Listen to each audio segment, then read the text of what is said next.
ಸ್ಫೋಟಗೊಂಡು ಒಂದು ತಳ ಸಮುದಾಯಗಳಲ್ಲಿ ಈ ರೀತಿಯ ಒಂದು ಆಕ್ರೋಶವನ್ನು ಉಂಟು ಮಾಡುವುದು ಬಹುಶಃ ಜಗತ್ತಿನಲ್ಲೇ ಈ ರೀತಿಯ ಪ್ರತಿಭಟನಾತ್ಮಕವಾದಂಥ ಮಾತುಗಳು ಆಡಿರುವಂಥದ್ದು ಬಸವಲಿಂಗಪ್ಪನವರ ಮೂಲಕ ಚಳವಳಿಗೆ ಅದೊಂದು ಪ್ರೇರಣೆ ಆಯಿತು ಅನ್ನೋದನ್ನು ನಾವು ಇಲ್ಲಿ ನೆನಪು ಮಾಡಿಕೊಳ್ಬೇಕಾಗತ್ತೆ. ಬಹುಶಃ ಅಂದಿನ ಅವಿಭಾಜಿತ ಚಿತ್ರದುರ್ಗ ಜಿಲ್ಲೆ ಹರಿಹರ ಎರಡು ಮಹಾನ್ ವ್ಯಕ್ತಿತ್ವಗಳಿಗೆ ಅದು ಜನ್ಮ ಕೊಡ್ತು. ಒಂದು ದಲಿತ ಚಳವಳಿಗೆ ಕಾರಣೀಭೂತರಾದಂಥ ಪ್ರೊಫೆಸರ್ ಬಿ ಕೃಷ್ಣಪ್ಪನವರು, ಎರಡನೇದು ನಮ್ಮ ಬಿ ಬಸವಲಿಂಗಪ್ಪನವರು. ಇವರಿಬ್ಬರ ಆ ಹರಿಹರದ ಮಣ್ಣಿನಿಂದಲೇ ಬಂದಂಥವರು ಅನ್ನೋದನ್ನ ನಾವಿಲ್ಲಿ ನೆನಪು ಮಾಡಿಕೊಳ್ಬೇಕಾಗತ್ತೆ. ಬಸವಲಿಂಗಪ್ಪನವರ ಪ್ರತಿ ಮಾತುಗಳು ಕೂಡ ಸಮಾಜವನ್ನ ಕಲಕ್ತಾ ಇದ್ವು. ಅವರು ಹೇಳೋರು, ನೋಡಯ್ಯ, ನೀರನ್ನ ಹಾಗೆ ಬಿಟ್ಟರೆ ಅದು ಕೊಳತೋಗ್ತಾ ಇರುತ್ತೆ, ನೀರು ಮಲಿನ ಆಗ್ತಿರುತ್ತೆ, ಅದರಿಂದ ಅದನ್ನ ಕಲಕಬೇಕು. ನಾವು ಆ ಜಡಗಟ್ಟಿದ ಸಮಾಜದ ಒಳಗಡೆ ಒಂದು ವೈಚಾರಿಕವಾದಂಥ ವಿಚಾರಧಾರೆಗಳನ್ನ ನಾವು ಹೇಳ್ತಾ ಹೋಗ್ಬೇಕು ಅನ್ನುವಂಥ ಮಾತನ್ನು ಹೇಳಿದಾಗಲೇ ಅವರು ಏನು ಘಟನಕ್ಕೆ ಹೆಸರು ಏನು ಅಂತ ಮಾತನ್ನು ಹೇಳಿದರು.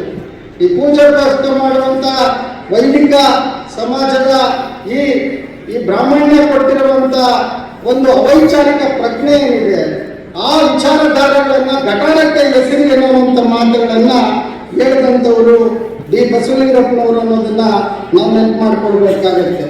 ಪ್ರಭುವಿಗೆ ಭೇಟಿ ಕೊಡುವ, ಭದ್ರಾವತಿಗೆ ಹೋಗುವ ಒಂದು ಸಂದರ್ಭ ಬರುತ್ತೆ. ಅವ್ರನ್ನಲ್ಲಿ ಸನ್ಮಾನ ಮಾಡಬೇಕು ಅಂತ ಇರ್ತಾರೆ.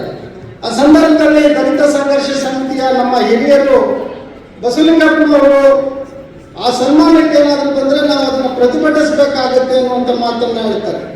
ಆಗ ಬಸವಲಿಂಗಪ್ಪನವರು, ಬಿ ಕೃಷ್ಣಪ್ಪನವರಾದಿಯಾಗಿ ಎಲ್ಲರನ್ನ ಕರೆದು ಏನು ಹೋರಾಟ, ಯಾಕೆ ಅನ್ನುವಂಥ ಮಾತನ್ನ ಕೇಳಿದಾಗ ಅಲ್ಲಿ ಒಬ್ಬ ಭೂಮಾಲೀಕ 100 ಎಕರೆ ಭೂಮಿಯನ್ನು ಹಾಕೊಂಡಿರ್ತಾನೆ. ಆ ಸೈನಿಕರ ಹೋರಾಟ ನಿರಂತರವಾಗಿ ನಡೀತಾ ಇರುತ್ತೆ. ಆ ಸಂದರ್ಭದಲ್ಲಿ ಬಸವಲಿಂಗಪ್ಪನವರು ಅದನ್ನ ಮನವರಿಕೆ ಮಾಡಿಕೊಂಡು ಆ ಒಂದು ಕಾಯ್ದೆ ಏನಿವತ್ತು PTCL ಅನ್ನುವಂಥ ಒಂದು ದೊಡ್ಡ ಕಾಯ್ದೆ ತರೋದಕ್ಕೆ ಮೂಲ ಕಾರಣ ಅದರ ಹೋರಾಟದ ಹಿನ್ನೆಲೆ, ದಲಿತ ಚಳವಳಿಯ ಹೋರಾಟದ ಹಿನ್ನೆಲೆಯಲ್ಲಿ ಬಸವಲಿಂಗಪ್ಪನವರು PTCL ಕಾಯ್ದೆಯನ್ನ ಜಾರಿಗೆ ತಂದಿದ್ದರಲ್ಲಿ ನಾನು ಹೇಳೋದಕ್ಕೆ ಇಷ್ಟಪಡ್ತೀನಿ. ಅಷ್ಟೇ ಅಲ್ಲ, ಕೂಡ ಚಳವಳಿಗೆ ಮಾರ್ಗದರ್ಶನವನ್ನ ಮಾಡ್ತಾ ಇದ್ರು. ಎಷ್ಟೋ ಸಂದರ್ಭದಲ್ಲಿ ನಾವು ಅವರನ್ನ ಕಾಂಗ್ರೆಸ್ ಅಲ್ಲಿ ಇದ್ದಾರೆ ಅನ್ನೋ ಕಾರಣಕ್ಕೇನೆ ನಾವು ಡಿಸ್ಟೆನ್ಸ್ಗಳನ್ನ, ಅಂತರವನ್ನ ಇಟ್ಕೊಳ್ತಾ ಇದ್ವಿ. ಆದ್ರೆ ಅವ್ರು ಎಷ್ಟು ಮಾನವೀಯವಾಗಿ ಚಳವಳಿಗಾರರ ಜೊತೆ ಇರ್ತಿದ್ರು ಅಂದ್ರೆ ನಮ್ಮ ಹೋರಾಟಗಳನ್ನು ಬೆಂಬಲಿಸ್ತಾ ಇದ್ರು.